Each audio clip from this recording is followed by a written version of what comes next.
dito po sa atin.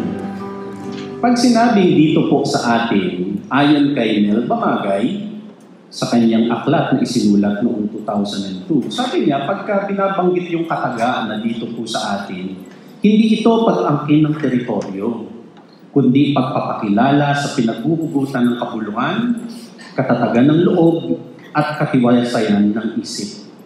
Pag sinasabing dito po sa atin, hindi yan parang ito akin to, teritoryo ko to. Hindi yun ang ibig sabihin yan para sa ating mga Pilipino. Sa pagpapaliwanag ni Mel Bamagay, ang tinutukoy kasi natin na dito at atin, tinutukoy natin yung pag-describe, yung pagsasalarawan, pagpapaliwanag ng dito kami nang gagaling. Ito ang aming kalooban, ito ang aming kaisipan. Kasi tayong mga Pinoy, we are spaceless.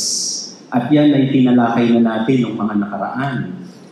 Tayong mga Pinoy ay spaceless, hindi tayo nakakahon sa lugar. Sa ating pananaw, ang lugar, ito ay kadugtong ng kalooban. Kaya, di ba, pagka nagtatanungan, pag may bago kang kilala, pag may bago kang na-meet, ang una mong tanong, di ba, taga saan ka? Ang ibig natin sabihin, pag nagtatanungan ng gano'n, yun ay contexting. Inaalam natin yung konteksto, kinikilala natin yung katauhan ng kausap, kasi gusto nating makitugtong sa buhay niya. At dito po sa atin, isa sa ating mga itinatangi bilang pamayanan sa day by day ay ang ating sigla, ang ating saya kapag tayo ay magkakasama. We make it a point that every gathering that we do, it's a celebration. We celebrate in simple ways. We also celebrate as a large group. We celebrate not just for the sake of having fun. Rather, our celebration is rooted deeply in Jesusness. Ginagawa natin yun kasi yun yung nakaugat sa ating pagiging maka-Jesus. At yan pa ang tatalakayin natin ngayong umaga sa pangalawang bahagi ng ating mensahe na sinimulan na natin noong nakaraang linggo. Dito po sa atin. At ngayon naman ang ating pagtutuunan, our culture of celebration. Kasi ganun tayo. Yun ang ating katangian. Mapagdiwang, mapagsaya. Looking back at the first church gathered with the characterization of celebration. Or the first church can be characterized, their gathering can be characterized by celebration. Acts 2, 46 to 47. Day by day, as they spent much time together in the temple, they broke bread at home and ate their food with glad and generous hearts, praising God and having the goodwill of all the people. And day by day, the Lord added to their number those who were being saved. So yung mga natutuwa na tao na hindi nila kasama, maya-maya, kasama na rin nila. Kasi nga naman, who would not want to be part of such group na ito ang gaan-gaan lagi ng grupo na ito. Buti pa sila pagka magkakasama sila, they are happy, nakakapagpahinga sila. Pag nagiwahiwalay sila, may bagong energy at bukas magkakasama na naman sila. They find energy and life. And this is what they did. Yan ang ginawa ng unang church. Yung pinagayahan din nila kasi ang Panginoong Hesus. Ganun din ang ginagawa niya. Jesus was generous to spend His time with people. There is always prayer, celebration, and encouragement in the presence of Jesus. Yun ang ginagawa nila. Napakaraming mga eksena at verses na yan na tumutukoy, kaya hindi na natin iisa-isahin. But you would remember paano nagkakilala si Zacchaeus at saka si Jesus. Diba? Zacchaeus, bumaba ka dyan sa puno. Kasi doon tayo magpa-party sa bahay ninyo. Remember when Matthew, or Levi, before he was Matthew, Levi, the tax collector, si Levi nagpa-party ng maramya sa bahay niya to accommodate Jesus. There's always this kind of celebration whenever Jesus is around. Kapag kasama nilang Panginoong Hesus, sumisigla ang kanilang loob. Lumalakas, sumisigla ang mga kalooban ng tao. Naliliwanagan sila. Kasi alam niyo, mahalaga yun. Ang hirap kaya mag-isip pagka malungkot ka. Kaya yung mga depressed na tao, yung mga mabigat na loob na tao, hirap na hirap magdesisyon sa buhay. They feel stuck in life kasi nga hindi sila makapag-process ng maayos. Na nung nagkaroon ng kagaanan ng loob, nagkaroon ng konting saya, kapahingahan, biglang luminaw na yung mga dapat niyang hakbang na gawin sa buhay. Mahalaga yan, mga ganyang ministration. At ito, mga kapatid, ito ang dapat na business ng mga church. Ito ang dapat na business natin bilang pamayanang day by day. Ang magpasigla, ang magpasaya ng tao. Kailangan nating pagtuunan ng pansin ang magbigay ng liwanag sa mga tao. Luke 5:15, news about Jesus kept spreading. Large crowds came to listen to him teach and to be healed of their disease. Yun ang pinagsusumikapan natin gawin tuwing magkikita-kita tayo. It is our characteristic, it is our culture to celebrate. Yan yung katangian natin dito po sa atin. Kaya nga, dito po sa atin, tayo ay nagpipista. But we need to appreciate further, of course. What do we celebrate? Hindi lang yung makapag-party-party. What do we really celebrate? And more importantly, why do we really celebrate? What do we really mean by enjoyment? Ano bang ibig sabihin ng happy-happy sa atin? Yan yung mga kailangan pa natin tukuyin. Bilang paglilinaw at bilang pagkakaisa ng puso at isip, we need to instill in our hearts that more than anything, our central focus is to celebrate God. And in particular, or specifically, mga kapatid, celebrate God's goodness. Hindi tayo nagpipista, hindi tayo nagse-celebrate para pakiusapan ng Diyos na maging mabuti ka naman sa amin. Instead, we celebrate because God has already done so much. Kailangan makita muna natin yan. Kaya, why do we celebrate? We celebrate God. Why? Because God is already good. Sa kabila ng lahat-lahat, ano man ang banggitin yun, daming problema, daming kong pinagdaanan. Sa kabila ng lahat-lahat ng yan, God is good. Alam niyo ang first evidence para mabanggit niyo na God is good? Ang unang evidence niyan, nandito ka ngayon. The fact na nandito ka ngayon, God is good. Exercise yun, kaya tayo nagpipista. Exercise yun in a sense na, mga kapatid, isa-isahin nyo kaya, bilangin nyo ang lahat ng mga pagpapala na natanggap nyo na. Isa-isahin nyo kaya, makikita at makikita ng bawat isa na naging mabuti ang Diyos. Psalm 77:11-12, I will remember the deeds of the Lord. Yes, I will remember your miracles of long ago. I will consider all your works and meditate on all your mighty deeds. Yun ang diwa talaga ng pagpipista. Kaya pagka pinansin nyo rin, mga kapatid, mga kaibigan, ang tunay na pagpipista, ang tunay na pagdiriwang ay wala doon sa mga bongga activities. Ang talagang celebration ay hindi pabonggahan ng mga ginagawa, ng mga activities. Kasi ang totoong celebration nasa puso. Dito nang gagana. Genuine festivities come from a thankful heart. Kung wala namang pasalamat sa puso, wala rin. Tuloy maya-maya nag-aaway na yung mga tao. Kasi na-stress na eh. So maya-maya, bakit kulang ang kanin? Bakit hindi lahat nagdala ng ulam? Bakit ako hindi nakatanggap ng premyo, etc. etc. Ops, kasi nga, ang naging focus, yung mga paghahanda, yung mga material preparation. Whereas, as we are saying right now, true or genuine celebration comes from the heart. Ano pa ang ating mga pinagdiriwang?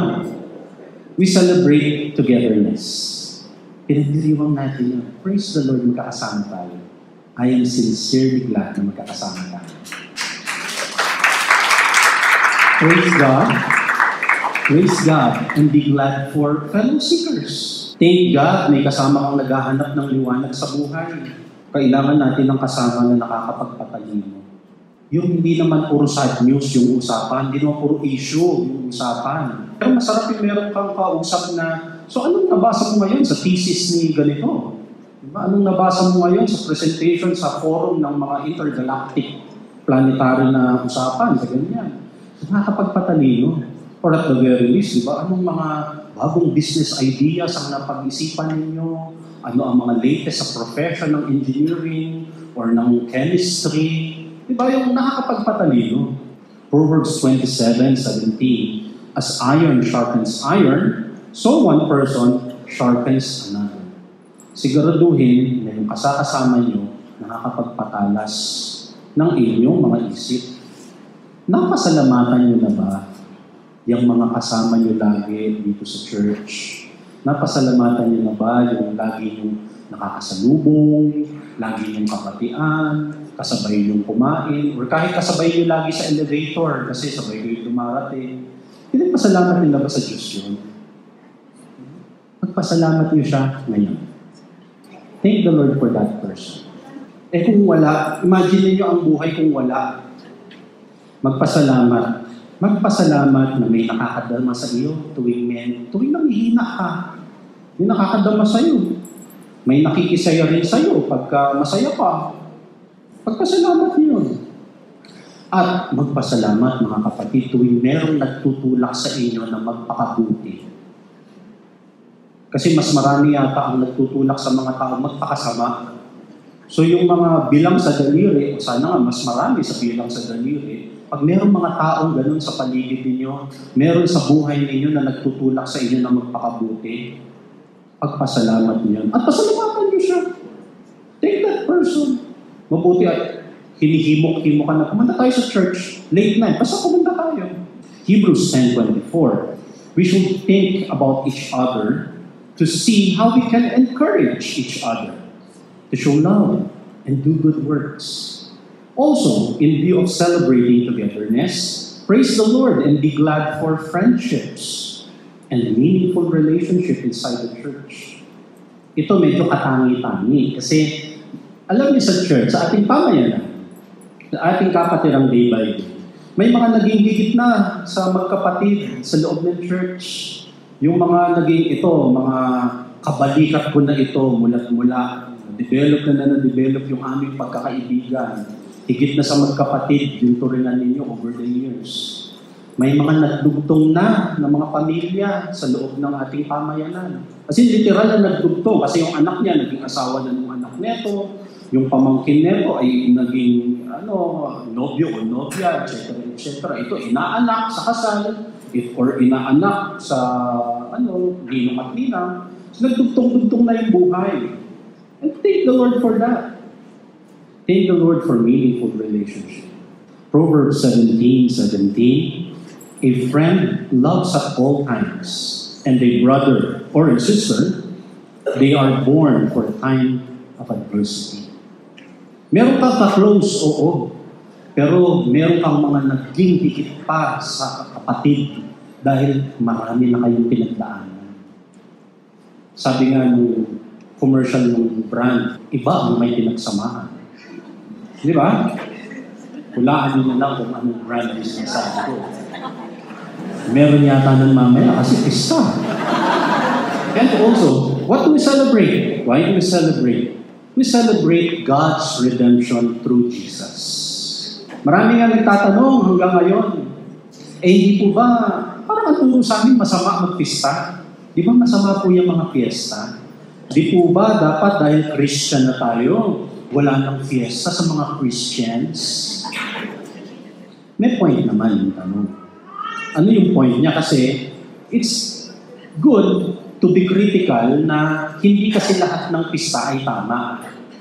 At hindi lahat ng diwa nung ipinagpipista ay mabuti. Kaya dapat malinaw at yun ang talagang hina-highlight natin every time, ang pista natin para kay Jesus. There is energy and celebration that gives life. Kung nalulungkot ka, dapat nga mas lalo kang makisali doon sa mga masasaya. Magbabago ang mood sa totoo lang. 1 Corinthians 5:7-8. Sabi ni Apostle Paul, Christ, our Passover lamb, has been sacrificed for us. So, let us celebrate the festival Not with the old bread. Kasi meron silang lumang ipinagpipistan noon. At tayo man sa panahon natin ngayon, meron ibang mga context ang pagpipista. Pero ang recommendation ni Paul, let us celebrate the festival, but not with the old bread of wickedness and evil, but with the new bread of sincerity and truth. And if I may add, let us celebrate the festival with the new bread of Jesusness. And so, our celebration springs forth from our personal gratitude and inner gladness. Yung talagang ipinagdiriwang natin, galing yan sa kailaliman ng ating puso. God is good. And God has always been good and will always be good because of Jesus. Kaya nga, di ba napansin nyo? Anong tawag natin? Jesus celebration.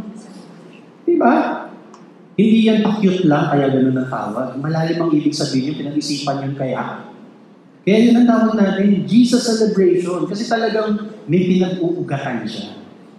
Kaya kung magdidiwang in the name of Jesus, go ahead.